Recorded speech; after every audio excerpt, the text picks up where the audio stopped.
애굽 왕 바로가 하나님의 명령 앞에 너무너무 강팍했습니다. 그래서 9가지의 재앙, 엄청난 듣도 보도 못한 그런 재앙을 받을 수밖에 없었습니다. 지난주죠? 지지난주 아니죠? 요즘 가는 거를 모르겠습니다. 시간을. 지난주에도 말씀 나눴습니다. 바로 바로가 9가지든지 숫자가 중요한 건 아니다. 뭐 100만 대를 맞아도 살짝 맞는 거는 그냥 간지럽지만 한 대를 맞아도 정통으로 맞으면 그냥 갈 수도 있으니까 그 한 가지 재앙, 그 재앙이 엄청나게 무서운 재앙을 하나님께서 예비해 놓으셨죠. 그래서 10번째 재앙을 준비하시면서 하나님도 이렇게 아신 거예요. 이거 앞에는 바로도 꼼짝 못한다. 그러니까 내보낼 수밖에 없을 거다. 더 이상의 재앙은 필요 없다. 그걸 알고 계시기 때문에 그래서 이 재앙, 10번째 재앙을 선포하시고는 한쪽으로는 백성들에게 준비하라고 하신 거죠. 뭘 준비해요? 이제 바로가 너희 보낼 테니까 나갈 준비하라는 거죠. 나갈 준비를 해라. 그리고 오늘 당부합니다. 사실 10번째 재앙은 엄청난 재앙이기 때문에 앞에는 9번째 재앙처럼 그냥 재앙에 대한 얘기를 그냥 간단하게 설명하지 않았어요. 지금 12장부터 몇 장에 걸쳐서 쭉 설명을 하게 될 것입니다. 자, 첫 번째 여호와 하나님께서 백성들에게 주신 명령이 있어요. 그게 뭐냐면 오늘 2절 말씀이죠. 여러분 같이 읽어보실까요? 함께 읽어요. 시작. 이달로 너희에게 달의 시작 곧 해의 첫 달이 되게 하고.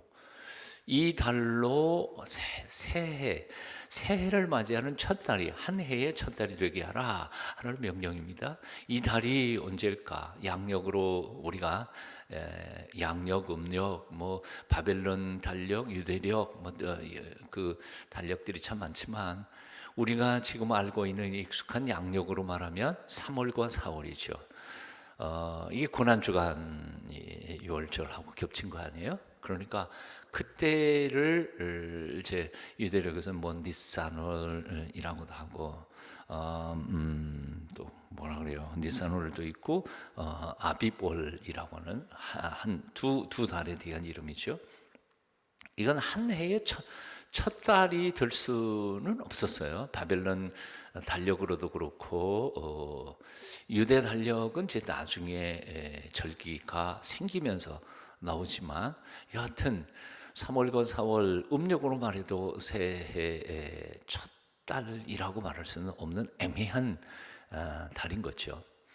유대력에서 말하면 바로 지난 우리가 성지순례 갔을 때가 나팔절 지나가지고 초막절이 시작되던 때였거든요. 그게 새해입니다. 나팔 막 울려 불고 우리가 송구영신 예배 때 이 나팔을 지난번에 우리 윤 목사님 불었나? 예.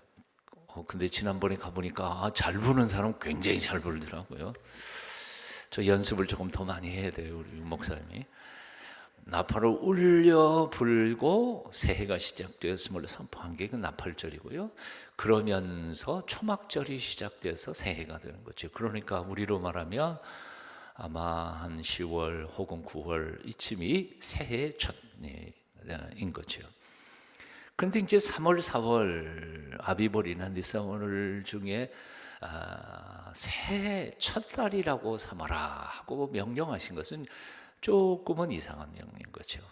이거 첫 달은 아닌데 그러고 생각하는 것처럼요. 자, 그런데 왜 그렇게 말씀하셨을까요? 이유는 간단합니다. 역사가 새로 시작됐기 때문이라는 거죠. 역사가 새로 시작됐어요. 전제주의 그 고대 왕국에서는 왕이 통치가 새로 시작되면 연호라고 하는 것을 발표하죠. 연호. 그러니까 예를 들어서 태조가 조선을 시작하면서 태조 1년, 태조가 통치하기 시작한 지 10년째 되는 해. 이게 태조 10년인 거죠. 세종 22년, 그러면 세종대왕이 왕으로 즉위하셔서 통치하신 지 22년이 되던 해. 이게 바로 옛날에는 그러니까 왕의 통치의 연이 그게 연호였던 겁니다. 해를 계산하는 것은 그런 거예요. 그래서 여러분 초등학교나 중학교 시절에 역사 시간에 여러분들 왕들 이름 외웠잖아요. 왜 외워요? 그래야 그 연대가 언제인 줄 알거든요. 모르세요? 태정, 태세, 문단세, 예성, 연중, 임명선, 광인, 자, 그것까지밖에 몰라. 외우는 이유가 그거 외워야 언제 누구 아들 누구가 언제 그러니까 한 거지요. 그런데 바로 지금까지는 애굽 왕 바로가 너희를 통치했지만 이제부터는 나 여호와가 너희를 통치한다. 이 왕권이 바뀌는 거예요. 역사가 달라지는 거예요. 그러니까 이 달을 새해의 첫 달로 삼아라 하고 선포하고 계시는 거죠. 굉장히 중요한 얘기입니다. 이제까지는 너희가 노예로 살았지, 하지만 이 달부터 너희는 노예가 아니야. 더 이상 너희는 내 여호와 하나님의 택한 백성이고 자유인이고, 너희는 애굽 사람들한테 짓눌려서 살 필요가 없어. 이제는 거룩한 아름다운 하나님 나라의 백성이고 내 자식이다. 그리고 선포하시는 거죠. 새로운 역사가 시작되는 겁니다. 이제 이 달을 새해 첫 달로 삼으라 하시는 이 명령 속에 담겨져 있는 영적 의미가 굉장히 중요한 거죠. 이것은 과거의 옛날 이야기만이 아니고요, 이스라엘 사람들에게만 해당되는 얘기가 아니라 사실은 영적 이스라엘인 우리들에게도 똑같이 우리에게 적용해야만 하는 하나님의 명령입니다. 사도 바울은 고린도후서에서 이런 표현을 하죠. 누구든지 그리스도 안에 있으면 이 사람 새로운 피조물이에요. 이전 것은 지나갔으니 보라 새 것이 되었도다. 자, 인간의 역사 속에도 예수 그리스도께서 내 마음속에 들어오시고 내가 그리스도 안에 있는 날, 그 날이 바로 나의 과거와 지금 미래를 갈라놓는 굉장히 중요한 정점이라는 거죠. 그게 새로운 역사의 시작인 거예요. 주님 안에 있는 사람은 누구나 새로운 피조물이나. 전에는 죄가 통치했어요. 사탄이 나를 얼고 매고 지옥으로 끌고 가고 있었어요. 그리고 죄가 시키는 대로 살았어요. 하지만 에베소 2장에도 나온 말씀처럼 그러나 이제는 성령께서 우리를 통치하고 계세요. 하나님이 우리 아버지가 되시고 우리 왕이 되세요. 이제는 하나님의 자녀이고 하나님의 백성이 되었어요. 내가 새로운 피조물이라는 거죠. 아멘이에요? 네. 사실 우리는 이걸 기억해야 돼요. 이 차 가지고 중고차를 가지고 가서 저기 고치는 데 보면 잘 고치더라고요. 뭐 사고 이렇게 난 것도 뭐 철판 갖다가 대고 탁 해가지고 페인트 칠을 쫙 하고 엔진도 뭐 보링 해가지고 딱 하면 새 차 만들어 놓는 데가 있어요. 그것도 새 차는 아니죠. 예? 그것도 새 차는 아니에요. 그 중고차예요. 근데 우리가 예수 그리스도 안에서 거듭난 삶을 사도 바울은 뭐라고 하냐면 바로 새로운 피조물이라 그렇게 선포해요. 헬라어 단어에서는 카이네크티시스라고 하는데 이게 구약 성경은 물론 히브리어로 써 있어요. 그런데 히브리어를 헬라어로 만든 셉추아젠트라고 하는 70인역이라고 하는 데에서 보면 창세기 1장과 2장에 나오는 창조에 대한 이야기할 때 그 새란 말이 카이네라는 말로 번역이 돼요. 즉 다시 말하면 우리가 예수 그리스도 안에 있는 사람은 과거에서부터 온 죄와 잘못과 허물과 이런 것들을 적당히 뜯어고쳐가지고 털털거리고 굴러가는 중고차 인생을 살아가도록 만드신 게 아니고 예수님을 내 마음속에 모신 순간, 내가 예수 그리스도 안에 있는 순간 예수님의 보혈의 능력이 나의 과거와 현재와 미래의 모든 허물과 죄를 다 씻어버리는 순간 우리는 처음 아담을 지으실 때처럼 완벽하게 새 피조물로 우리를 다시 빚어준 사람이 됐다는 거예요. 아니, 놀래지를 않아. 저는 이 의미를 처음 깨달았을 때 진짜 믿을 수 있을까? 그럴까? 조금 더 이 얘기는 좀 가다가 또 다시 한번 해볼게요. 이렇게 물어봐요. 하나님이 새 것이다. 그러면 새 것인 거 맞죠? 내 느낌하고 상관없이요. 난 새 건 아닌 것 같은데. 그래도 하나님이 넌 새 거야. 그러면 새 거 맞아요? 의사 선생님들이 10,000명이 너는 죽는다. 암 99.9%, 확률이 99.9%다. 근데 하나님이 0.0001%의 확률을 가지고 넌 산다. 그러면 살까요? 죽을까요? 살죠, 당연히. 하나님이 선포하시면 끝나는 거예요. 그래서 아까 낮에도 그런 얘기했으면 조금 어려운 얘기예요. 존재론적 진리, 신학적, 성서적 진리와 현실적 우리의 느낌이나 현실과는 다른 거예요. 현실적으로 나는 아무리 생각해봐도 뭐예요? 아직도 고장난 털털거리고 가는 중고차 같이 느껴지지 않으세요? 난 새 차 아니 아무리 생각해도 옛날 욕심 그대로 있고 아무리 생각해도 나는 새 차 같지 않아. 새로운 비전을 아닌 것 같아. 완전히 새 사람이 됐다고 고린도후서 5장 17절은 말하지만 나는 아닌 것 같아. 그리고 실제로 나는 지금 죄를 짓기도 하고요. 그리고 나는 아닌 것 같아요.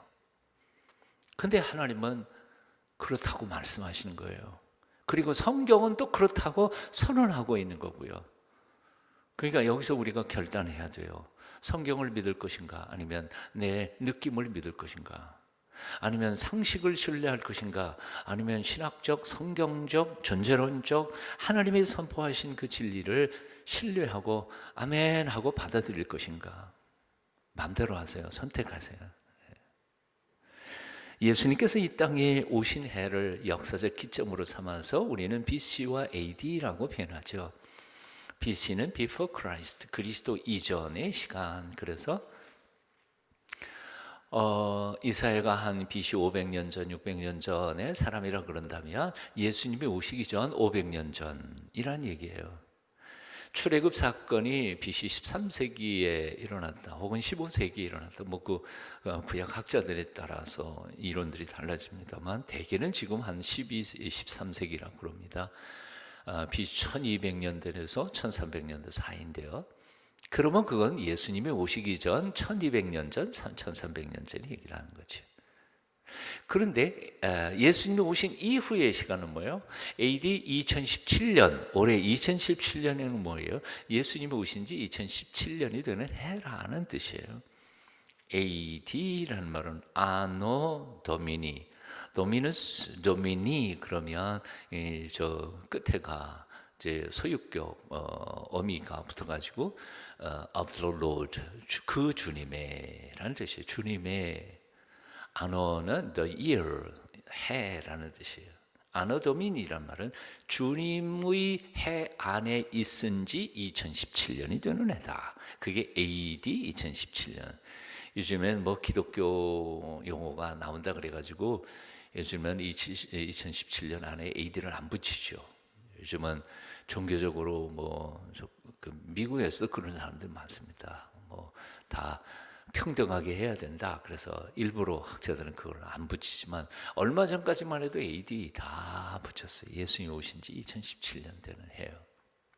한마디로 말해서 예수님께서는 인간의 역사를 두동강 내신 분이에요. 딱 내려오시면서 전과 후를 나누신 분이시죠.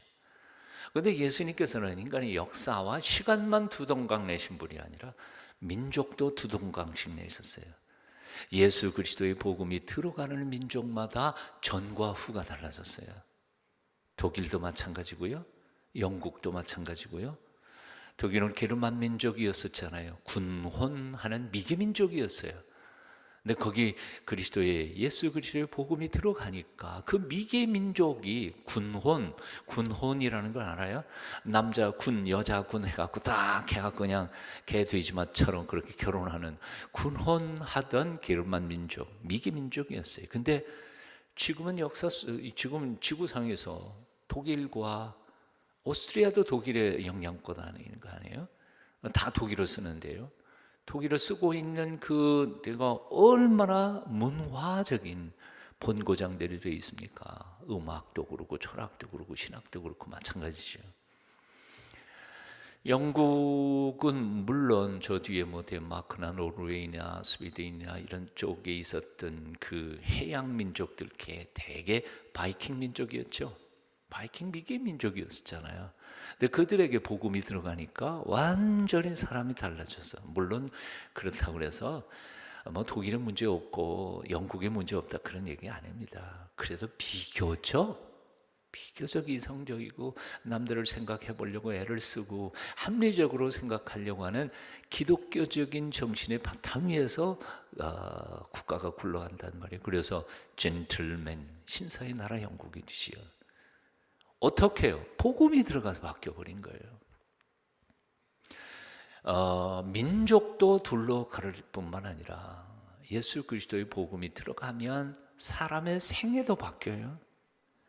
탕자였던 어거스틴에게 복음이 제대로 들어가 버리니까 성자가 되어버리잖아요. 예, 김익두, 평양 깡패 김익두, 그에게 복음이 들어가니까 그때 당시에 처절하게 절망하고 낙심하던 2천만 우리 조선 동포들의 희망이 되는 훌륭한 목자가 되셔서 그들에게 희망을 선포하시는 목사님이 되시잖아요. 그래요. 예수 그리스도께서 가시는 곳마다, 임하시는 곳마다 두동강 내시는 분이에요. 오늘 이 얘기를 하는 이유가 바로 그거예요. 여러분이 예수 그리스도를 마음속에 모신 이후에 두동강 났냐 하는 거죠. 예수님 모시기 전과 지금 예수님 모시고 살아가고 있는 지금의 삶이 확실하게 달라졌습니까? 어때요? 그냥 그게 그거예요? 그러면 안 들어오셨든지 아니면 내가 믿는다고 착각하고 있든지 뭔가 잘못된 거 틀림없어요. 예? 구원 받았음에도 불구하고 그렇게 살지 않는다 그런다면 뭔가 내가 잘못됐든지요. 오늘 저녁에 정직하게 자기 자신을 돌아봤으면 좋겠습니다. 나 정말 예수 그리스도의 사람인가? 아니면 복음을 내가 정말 믿는가? 하나님은 나의 왕이시고 그리고 나의 주가 맞는가? 한번 정직하게 돌아보라고요. 예. 입으로만 믿는다 그러고 실제 삶 속에서는 하나도 여전히 세상의 본성과 욕망과 이런 걸 가득 차 있다고 한다면 이건 그리스도인은 아니죠. 오늘 저녁 우리는 새로운 역사를 시작하시는 여호와 하나님, 이 달을 한 해의 첫 달로 삼으라 하고 명하시는 주님의 명령 앞에 우리 자신의 인생을 정직하게 돌아볼 필요가 있습니다.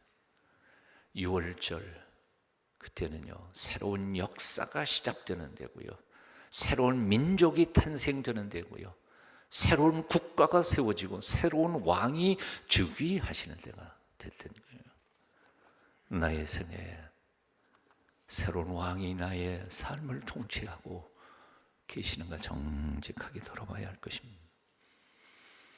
몇 가지를 기억했으면 좋겠습니다. 첫째로 내가 새로운 피조물이라는 사실을 입에다 달고 선포하라는 거예요. 나 새 거야. 나 완전히 새 사람이야. 누구를 향하여? 사탄을 향하여, 죄악을 향하여, 나 자신을 향하여, 그리고 세상 사람들을 향하여 선포하면서 살아갑니다. 선포하는 이유가 뭘까요? 왜 자꾸 소리 지를까요? 아니니까가 아니에요. 확신이 없으니까 그런 거지. 기는 기야. 왜 아니야?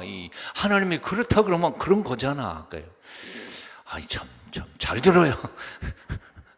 열불 올라가려고 그런다 지금. 아닌 거 아니야. 기야. 근데 내가 내 마음속에 못 믿겠는 거예요. 못 믿겠는 거예요. 그러니까 나 자신을 향해서 넌 죽었어. 죽었다고. 죽은 놈은 왜 자꾸 살아나? 나 자신에게 선포하는 거고요. 내가 안 죽었다고 새 사람 아니라고 자꾸 사탄이 나한테 와가지고 꼬시고 유혹하고 그러면서 옛날로 돌아가라고 자꾸 그러니까 그놈을 향해서 선포하라는 거예요. 난 죽었어.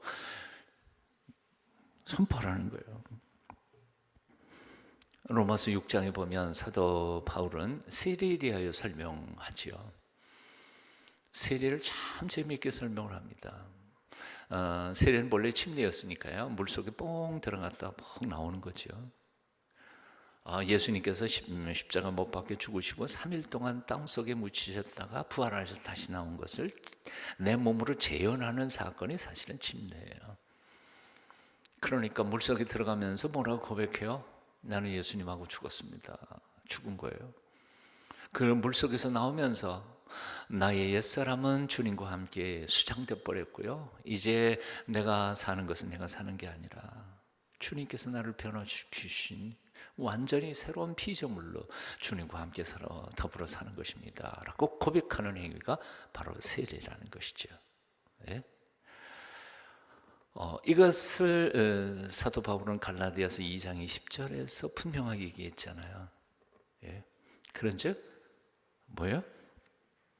내가 그리스도와 함께 십자가에 못 박혔나니 그런즉 이제는 내가 산 것이 아니라 내 안에 그리스도께서 사신 것이라. 내가 이제 육체 가운데 사는 것은 나를 사랑하사 나를 위하여 자기 몸 버리신 예수 그리스도를 믿는 믿음 안에서 사는 것이라. 난 죽었어요. 나는 완전히 믿음 안에서 거듭난 새 삶으로 내가 살아가고 있는 거예요. 심지어는 사도 바울은 내가 사는 게 아니라 주님이 사신다고 말해요. 그리고 내가 육체로 사는 것이라는 것도 사실은 날 위해 당신 몸 버리신 예수 그리스도 그분을 믿는 믿음 안에서 사는 것이니까 내가 더 이상 죄 가운데 죽을 수 없는 그런 사람으로 지금 살아가는 거예요. 그런 고백이에요. 나의 사람은 죽었습니다. 옛날에 나는 이미 죽었고 옛날에 나의 허물과 죄는 하나님께서 예수 그리스도의 보혈로 다 씻어버려 주셨고 그리고 하나님께서는 당신의 기억 속에서 나의 과거와 현재의 모든 죄까지도 다 지워버려 주셨다고 선포하지 않아요?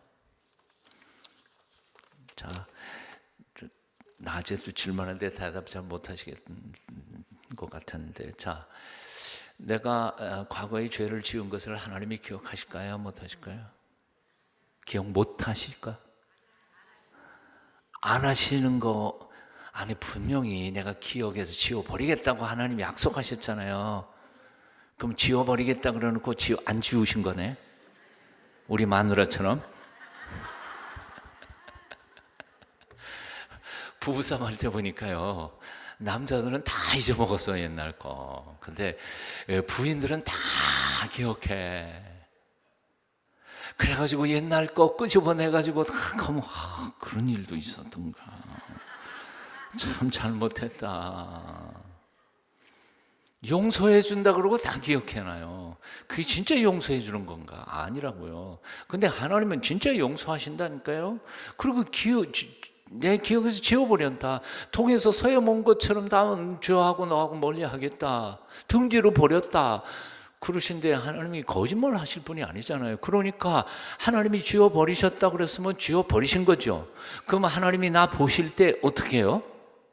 죄인이라고 볼까요? 아니야, 깨끗한 거룩한 내 딸이고 내 아들로 보실 거 아니에요? 근데 누가 문제냐면 바로 내가 기억하고 있는 게 문제인 거죠. 우리 하나님 아버지가 기억할 거예요 분명히. 그러니까 도둑이 제발 저래가지고 그냥 부흥회 때마다 회개하는 거예요. 10년째 회개하는 거예요. 10년째. 저기 초등학교 3학년 때 오이밭 참외밭 가서 서리했던 거 그거 평생을 울고 먹어요. 하나님 앞에. 하나님이 얼마나 답답하시겠어요. 다 기억 안 하신다니까요. 그럼 깨끗한 거지. 그러니까 완벽하게 뭐예요? 새 피조물이라고 하나님이 인정하시는 거라니까요. 아까도 말씀드린 것처럼 아닌 건 아닌 거예요. 하나님이 아니다 그러면 아닌 거예요. 현실적으로 나는 그렇게 느낀다 하더라도 존재론적으로, 신학적으로, 성경적으로 새 피조물, 그럼 새 피조물이에요. 그래서 로마서 6장에 보면 사도 바울은 또 이런 말도 합니다. 뭐 사도 바울도 고민 많이 했겠죠. 주에 대하여는 너희가 뭔 자로 여길지어다. 죄에 대하여는 죽은 자로 여길지어다. 그리고 선포하잖아요. 죄에 대한 넌 죽었어. 죽은 시체가 어떻게 죄를 지어? 그러니까 난 죽었다고 선포하라는 거예요. 죄의 유혹이 오면 난 죽은 거야. 죽었어. 죽은 놈이 어떻게 그걸 하겠어요? 그리고 의에 대하여, 그리고 하나님에 대하여는 어떻게 해요? 산자로 여길지어다. 그리고 여기라고 나에게 명령하는 거예요. 그 얘기는 우리 속에 묻혀 있는 것을 다 품고 있는 거예요. 사도 바울도 그런 거죠. 현실적으로 나는 아직도 아닌 거예요. 알고 있어요. 나도 알아. 근데 하나님께서 그렇게 말씀하셨고 선포하셨고 약속하셨으니까 아멘 하고 여기는 거예요. 여기는 게 바로 선포하는 거예요.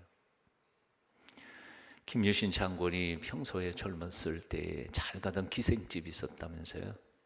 술만 취하면 착하니까 이 술 취해가지고 그냥 잠자고 있는데 이 말 탄 놈이 다 기억을 하고는 집으로 안 가고 기생집 앞에 딱 자기를 데려다 준 거야. 말 위에서 정신이 깨서 보니까 기생집 앞인 걸. 그러니까 딱 내려가지고 칼을 뽑아서 말의 목을 딱 치면서 반갑다고 오랜만에 왔다고 쫓아나오는 기생.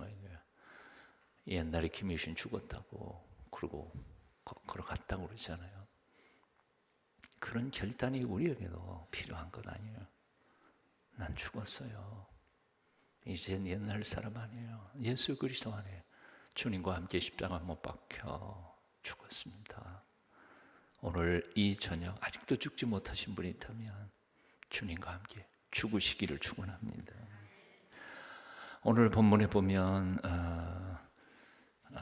시간이 갔으니까 하나만 더 얘기합니다. 3절부터 7절까지 우리 함께 같이 읽어봅니다. 3절부터 7절까지 읽습니다. 시작.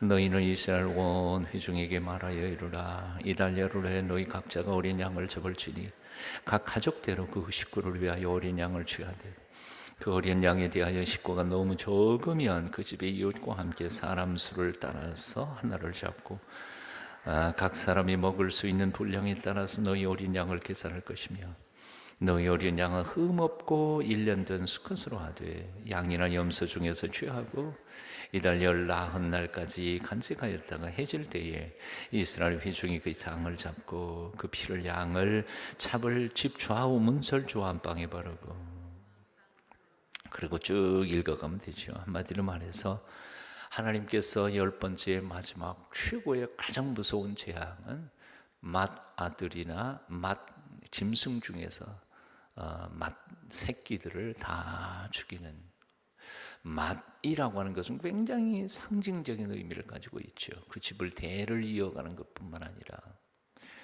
근데 그걸 없애버린다는 것은 미래를 없애버린다는 거죠. 그들의 미래를 짐승도 마찬가지고 사람도 마찬가지고 다 없애버린다. 그런데 이 엄청난 하나님의 재앙을 피하는 방법이 참 묘수예요. 어떻게 해요? 어린 양을 잡아가지고 피를 내서 문설주와 임방에다가 바르는 것이다. 그러면 하나님이 보내신 죽음의 신이 그 밤에 자 와서 문 앞에 있는 피 발린 집으로는 들어가지 않고 넘어서 지나간다. 그래서 오버해서 패스한다. 그래서 패스오버, 영어로는 패스오버가 6월이죠. 그 6월도 마찬가지요. 유는 뭐예요? 지나간다는 지날 유이고요. 월은 여러분 월담이라는 말을 듣잖아요. 담 넘어가는 게 월담이잖아요.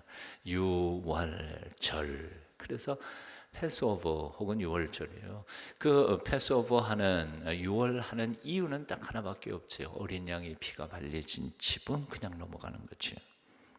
자, 이것은 유대 백성들에게 있어서 역사 속에 감격적인 430년의 몽에서부터 풀려나는 놀라운 해방의 기쁜 소식인 거죠. 우리는 36년 해방된 것도 그렇게 감격인데 430년 만에 해방된 그 기쁨과 감격이란 뭐라고 말할 수 없죠. 근데 그 해방되는 계기가 바로 이 유월절이었다는 거예요. 넘어가는 거예요.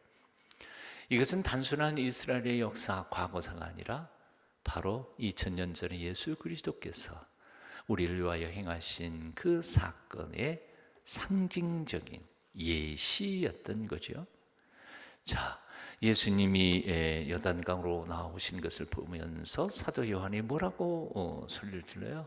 보라, 세상 죄를 짊어지고 가는 하나님의 어린 양이로다. 예, 죽으러 오신 분이에요. 어린 양 뭐예요? 어린 양 잡아가지고 화목제물로 하나님 앞에 드려지는, 거룩하신 하나님과 죄에 빠진 죄 많은 인간 사이를 화목해 하시기 위하여 속죄 제물로 죽어가시는 예수 그리스도, 그 죽으러 오신 분이 바로 예수 그리스도였던 거죠. 자, 바로 우리가 이 사실을 마음속에 새기는 겁니다. 아까 로마서 6장 얘기도 하고 에베소 2장 얘기도 하고 오늘 본문 말씀도 얘기했지만 사실 이 귀결은 뭐예요? 결국은 십자가로 나아갈 수밖에 없습니다. 우리가 아무리 마음속에 뭐 여기고 선포하고 그래도 우리는 여전히 낙심하고 우리 자신의 꾀지지한 모습을 돌아보면 절망하고 낙심할 수밖에 없어요. 이사야서에 있는 말씀처럼 여호와를 앙망하는 자는 새 힘을 얻는다는 그 말씀처럼 우리가 절망하는 죄 많은 나의 현실적으로 죄투성인 나를 들여다보면 희망이 없잖아요. 그러나 나를 위해 피 흘려 죽으신 예수 그리스도의 십자가를 바라보는 순간, 그리고 거기에 나의 죄와 허물도 다 못 박혀 다 주께서 해결하셨다고 하는 믿음이 들어가는 순간 우리에게는 희망이 있고 또 하나님의 영생의 구원의 기쁨이 오는 줄로 믿습니다. 하나님의 십자가를 바라보십시오. 선포하고 이건 나의 노력을 얘기한다면 하나님께서 우리에게 베풀어 주신 은혜의 도구, 구원의 통로인 십자가를 날마다 바라보고 그 십자가의 보혈의 능력을 믿으면서 그 앞에 나가고 그 이름을 부를 때 우리는 우리의 능력으로는 불가능한 것이 하나님의 은혜 안에서 가능한 온전한 새 피조물로 살아가게 하나님이 도와주실 줄로 믿습니다. 제가 왜 십자가를 걸고 다니겠어요? 잡고 도와달라고 매 순간 십자가를 바라보기 위함이니까요. 캐롤 메이홀이라고 하는 분이 쓴 승리의 십자가라고 하는 책에 나오는 한 구절이에요. 제가 한번 읽어드릴게요. 문득 한 가지 광경이 내 마음에 떠올랐습니다. 내가 등에는 더러운 배낭을 메고 양손에는 여러 가지 가방을 잔뜩 든 채 먼지나는 길 위에 서 있었습니다. 한 가방 안에는 그동안 내가 지키지 못했던 율법의 규례들, 명령들이 모두 들어 있었습니다. 또 다른 한 가방에는 나의 나쁜 습관들, 나의 욕구들, 정욕들 등등 나의 본성들이 꽉 차 있었습니다. 그리고 등에 있는 배낭에는 이 배낭이 가장 무거웠습니다. 내가 태어난 그날부터 지금까지 범한 죄들이 가득 차 있었습니다. 나는 무거운 짐에 눌려 소망도 없고 힘도 없이 비틀거리며 걸어가고 있었습니다. 나는 영적으로 이미 죽어 있었고 육신적으로도 거의 죽은 거나 마찬가지였습니다. 그때 한 부드러운 손이 등에 있는 무거운 짐에 와 닿았습니다. 그분은 등에서 배낭을 벗기고 손에 든 가방들을 다 받으셨습니다. 나는 깜짝 놀라 두려움과 떨림으로 고개를 숙이고 서 있었습니다. 그러다가 고개를 들어 그분을 바라보았습니다. 그분이 십자가에 달려 계셨습니다. 그리고 나의 모든 죄가 그분과 함께 거기에 못 박혀 있는 것이 보였습니다. 그분은 나를 쳐다보시며 말씀하셨습니다. 사랑하는 딸아, 내가 네 죗값을 대신 치렀다. 내가 너를 위하여 대신 죽었다. 내 마음문을 열고 나를 받아들인다면 하나님께서는 더 이상 네 죄를 기억하지 않으실 것이다. 동이 서에서 먼 것 같이 내 죄과를 내게서 멀리 옮길 것이다. 내 죄가 가장 깊은 바다 깊숙이 던져 묻힐 것이다. 너는 깨끗하게 될 것이며 영원히 살 것이다. 나는 그분이 나의 모든 죄를 가져다가 십자가에 못 박으실 때 그 십자가에서 그분과 함께 죽었습니다. 그분은 십자가로 승리하셨습니다. 아마 이 글이 오늘 말씀의 모든 십자가의 복음에 대한 설명이 아니었을까 생각해 봅니다. 십자가 내가 처음 볼 때에 나의 마음에 큰 고통 사라져. 오늘 믿고서 내 눈 밝았네. 참 내 기쁨 영원하도다. 기도하겠습니다. 오늘도 말씀 주신 것 감사합니다. 나를 완전한 예수 그리스도의 보혈의 능력으로 완전히 새로운 피조물로 만들어주신 하나님을 찬송합니다. 나는 여전히 나를 들여다볼 때 내가 마음에 들지 않고 죄투성이고 하나님 앞에 깨끗이 못한 삶 그대로인데 나를 바라보시는 주님의 손길을 그리고 주님의 눈길은 완전히 깨끗한 새로운 사람으로 봐주시니 너무너무 부끄럽고 죄송하고 감사합니다. BC와 AD로 갈라진 역사의 시간처럼 나의 생애도 그렇게 완벽하게 달라지기를 원합니다. 오늘이 그 밤이 되기를 원합니다. 사랑하는 우리 동숭이 식구들, 믿는 척, 믿는 흉내만 내지 않게 하여 주시고 생각이 달라지고 삶이 달라지고 말이 달라지고 행동이 달라지고 돈 쓰고 시간 쓰는 것이 달라질 수 있게 하여 주시옵소서. 오늘 이 저녁 우리를 십자가에 못 박아 버려 주시옵소서. 주에 대하여는 죽은 자로 선포하며 오직 하나님 복음과 진리에 대하여만 산 자로 고백하면서 승리하며 살아가는 남은 생애가 되도록 은혜 베풀어 주시옵소서. 예수님의 이름으로 기도하옵나이다. 아멘.